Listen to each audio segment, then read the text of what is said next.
నంద్యాల పట్టణంలో ప్రైవేట్ ఆసుపత్రిలో ప్రభుత్వ నిబంధనలను పాటించకుండా తప్పనిసరిగా వారిపై చర్యలు తప్పని జిల్లా వైద్య శాఖ అధికారి వెంకటరమణ పేర్కొన్నారు.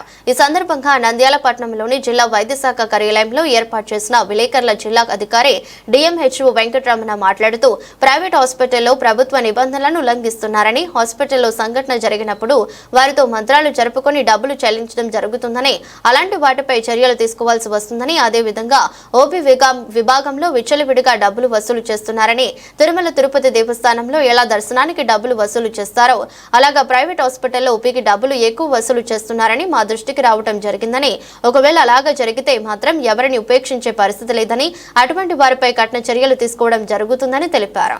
మరి వారు మళ్ళీ మాట్లాడుకొని వాళ్ళు ఇచ్చేసుకుంటున్నారు. అదొకటి మా దృష్టికి రాకుండా. రెండోది వచ్చేసి ఈ మధ్యకాలం మళ్ళీ ఒక చిన్న బేబీ చనిపోయి చెప్పేసి ఒక హాస్పిటల్లో పెద్ద ఇష్యూ అయిపోయి మీడియా మిత్రులు అందరూ కూడా దీన్ని హైలైట్ చేశారు. కాబట్టి దయచేసి ఈ సందర్భంగా తెలియజేయమనగా ముఖ్యంగా ప్రైవేట్ నర్సింగ్ హోమ్స్ అసోసియేషన్ కానీ, ప్రైవేట్ నర్సింగ్ హోమ్ డాక్టర్లకు కానీ అందరికీ మనం ఏంటంటే దయచేసి ప్రజలకు మరింత మంచిగా సేవలు అందించండి. ఫీజులు కొంచెం చూసి మీరు గవర్నమెంట్ రేటు ప్రకారము, నిబంధనల ప్రకారము ఫీజు వసూలు చేయాల్సిన అవసరం ఎంతైనా ఉంది.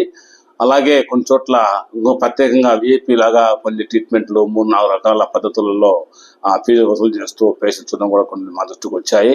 అటువంటి పద్ధతి నిబంధనలకు విరుద్ధం. అది ఖచ్చితంగా చట్టపరంగా చర్యలు తీసుకుంటాము. అట్లా చేసిన ఎట్లా మీరు మంచి ఫీజు ఖచ్చితంగా గవర్నమెంట్ రూల్స్ ఏ విధంగా ఉన్నాయో, నిబంధనలు ఏ విధంగా ఉన్నాయో వాటిని అన్నింటినీ ఫాలో కావాలి. వాటిని అతిక్రమిస్తే చట్టపరంగా చర్యలు తీసుకుంటాము. యాజ్ పర్ సిసి రూల్స్ ప్రకారం, as per act, clinical establish act ప్రకారం చర్యలు తీసుకుంటాము. కాబట్టి దయచేసి అందరూ కూడా నిబంధనలు పాటించాలి, ప్రజలకు మంచి సేవలు అందించాలి.